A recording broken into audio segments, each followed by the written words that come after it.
Já parou pra refletir como parece que as pessoas estão dançando ao mesmo tempo? Como se estivessem presas em algum tipo de coreografia coletiva? Eu tenho certeza que você já percebeu que existem certos padrões, por mais distintos que os movimentos sejam. Até mesmo alguns grupos artísticos são facilmente estigmatizados pelo que falam e pela forma como falam. E no fim, parece que eles estão dizendo a mesma coisa, como se não houvesse de fato uma autenticidade, até mesmo naqueles que se propõem em ser autênticos. Essa homogeneidade não é apenas um comportamento social, mas uma neurose provocada pela falta de individuação. Dependendo do campo, a neurose pode adquirir diferentes denominações. Mas para facilitar, na psicologia analítica a gente encara a neurose como uma cisão, como uma separação entre os conteúdos que pertencem à consciência e ao inconsciente, gerando uma falsa sensação de que a gente está livre das nossas angústias. Eu sempre gosto de dizer que a neurose é como colocar um curativo em cima de um tumor ou de um osso quebrado. Pode até enganar uma criança, mas não resolve de fato. Nosso querido Naranjo, tão estimado pela comunidade de Enneagrama, já falava que a neurose nunca tá satisfeita e a comida favorita dela é você.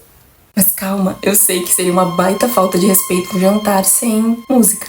Então nada mais digno do que a dança macabra para nos acompanhar. E não, essa não é apenas uma dança, mas uma alegoria artístico-literária que gerou um monte de representações na arte. Só que você ainda não foi digno de chegar na sala de jantar. Então imagina que agora você tá num labirinto, cujas saídas foram desenhadas por outras pessoas. Nesse cenário, como se você fosse um personagem dos Irmãos Karamazov, lutando pelos próprios dilemas existenciais e pela sobrevivência. Só que quanto mais você busca saída para sua tortura, mais aparecem elementos de desejo, como se nenhum deles fosse de fato capaz de suprir a fome que você enfrenta diariamente. Não é diferente do que Nietzsche já propõe no Amparo na lógica vigente. Afinal de contas, quem é que precisa refletir sobre o que é adequado ou não, se tudo antes já foi pensado? Conforme você anda pelos corredores, a fome aumenta e a sala de jantar parece estar à sua espera. Hora da pausa. Respira, sente o ar. Sabe com que tudo isso parece? Com a designação junguiana de que nós nascemos autênticos, mas morremos replicáveis. No fim, isso acaba acontecendo pelas exigências que a gente enfrenta aos papéis sociais, ou como uma forma de lutar contra esses mesmos papéis. Vocês não fiquem pensando que eu tô aqui pra defender as pessoas que não se adaptam aos papéis civilizatórios. Pelo contrário, eles podem estar tão ferrados e tão neuróticos quanto aqueles que se adaptam.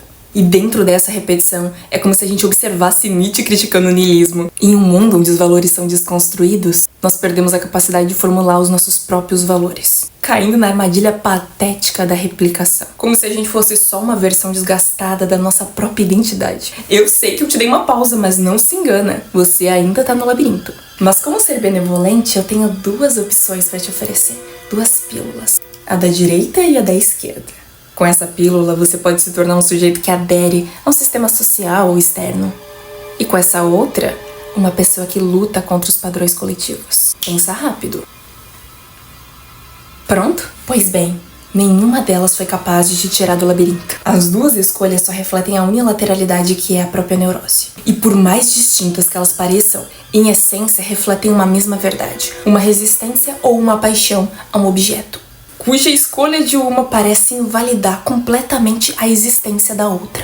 Isso não é nenhum tipo de novidade. O próprio Schopenhauer já afirma que a maioria das pessoas vive atrás de ilusões, tentando realizar alguns desejos superficiais que sequer pertencem ao seu mundo interno. E é claro que ele mesmo teve suas neuroses. Afinal, o Schopenhauer...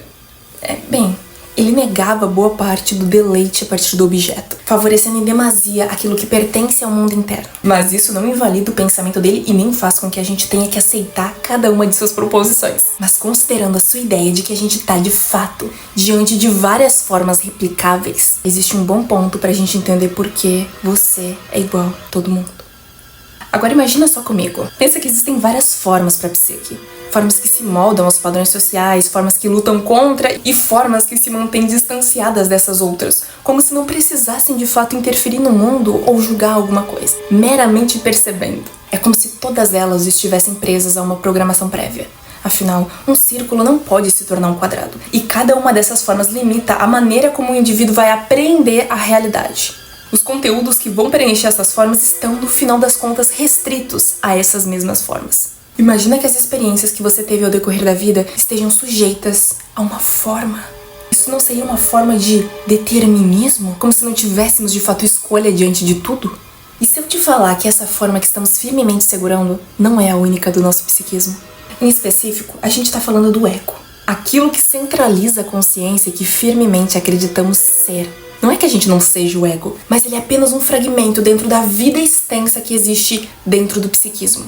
Há várias outras formas perdidas e negligenciadas, impossibilitadas de chegar à consciência, justamente por essa unilateralidade egóica. E querendo ou não, isso é importante, muito mais do que importante, é essencial. Afinal de contas, quando passamos pelo processo de diferenciação da nossa personalidade, era necessário que uma característica se sobressaísse em comparação às outras, para que nós fôssemos de fato seres que somos. A neurose tem sua importância. Alguém precisava lidar com todas as dores que é o próprio processo de crescimento e de vinda ao mundo. E ela fez isso da forma que dava. E a individuação para a psicologia analítica não é só um conceito metafísico que propõe uma série de integrações abstratas. Não, ela parte de uma série de observações empíricas da vida psíquica, junto, claro, de conceitos de uma ordem mais abstrata que podem amparar a expansão dessa reflexão. Nela se propõe sobretudo a integração de polos opostos. Aquela antiga ilustração da união dos irreconciliáveis. Inimigos mortais que acabam se refletindo nos conteúdos que a gente cria e produz. Quantas pessoas não gostam de obras que trazem polaridades? Enemies to lovers ou, sei lá, amigos muito diferentes, inimigos que são o oposto, bem e mal, um mundo dualista que separa as coisas. Isso facilita a própria divisão que a gente tem na nossa cabeça. E você, meu prezado, continua faminto, consumindo a si mesmo, enquanto há partes tão distintas de si que caem num mar profundo de esquecimento. O grande lutador da vida individual, identitária e subjetiva, que perde todas as formas que existem lá fora, que é a beleza também naquilo que ele combate, que aquilo pertence de algum modo a si. Ou o sujeito tão adaptado ao coletivo que não consegue perceber que há uma vida rica dentro de si. E claro que essas não são as únicas formas, elas se seguem continuamente, tendo esse fenômeno que a gente observa como pessoas totalmente irreplicáveis. No fim, cansado de lutar, você finalmente chega na sala de jantar.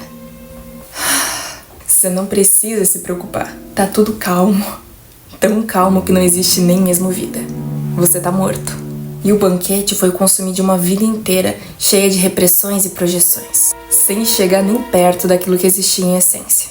Se a vida é insignificante, eu não sei dizer. Mas se ela existe, e nós pensamos, existimos, então deve ser vivida. Não que eu quero entrar aqui no mérito do Albert Camus, mas tornando, nunca existiu uma porta pro labirinto. A única maneira de sair era se você tivesse unido as formas que pertencem à sua psique em um processo de transformação, alquimia da mente. É como crescer tanto em termos psíquicos que você consegue ver além do labirinto, acima dele, de modo que ele se torna pequeno. Só mais uma etapa a ser vencida. Autoajuda? Olha, eu falo sobre neuroses, que muitas vezes são como uma lente através da qual a gente vê o mundo, correndo atrás de uma série de desejos que parecem ser a solução imediata, mas que foram só uma alternativa que a sua mente encontrou para fugir da dor. No fim, o resultado da neurose é só mais neurose. Aquela que não vai ficar satisfeita enquanto não consumir a sua vida.